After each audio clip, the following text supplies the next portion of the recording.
Praise the Lord, friends. இன்னைக்கும் நம்ம லைஃபை குறித்து நிறைய டைம்ஸ் நம்ம கலங்கிட்டே இருப்போம்.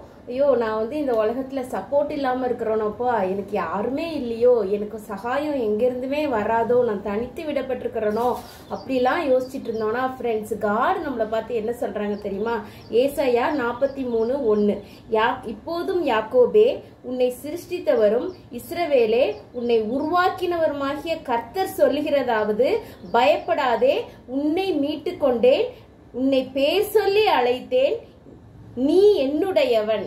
ஆமா ஃப்ரெண்ட்ஸ், நம்ம காட் நம்மளை பார்த்து சொல்றாங்க, நான் தான் உன்னை சிருஷ்டித்தேன், நான் தான் உன்னை நடத்திட்டு இருக்கேன், நான் உன்னை பேர் சொல்லி அழைச்சிருக்கேன், நீ என்னுடையவன் அப்படின்னு சொல்லிட்டு இந்த கிரியேட்டர் த அல்மைட்டி நம்மளை பார்த்து சொல்லும்போது நம்ம இந்த உலகத்துல ஹெல்ப்லெஸ்ஸா தனித்து விடப்பட்ட நிலைமையில ஃபீல் பண்ணவே கூடாது ஃப்ரெண்ட்ஸ். அவரு நம்மளை பார்த்து என்ன சொல்றாரு அதை தான் நம்ம மனசுல எடுத்துக்கணும் ஃப்ரெண்ட்ஸ்.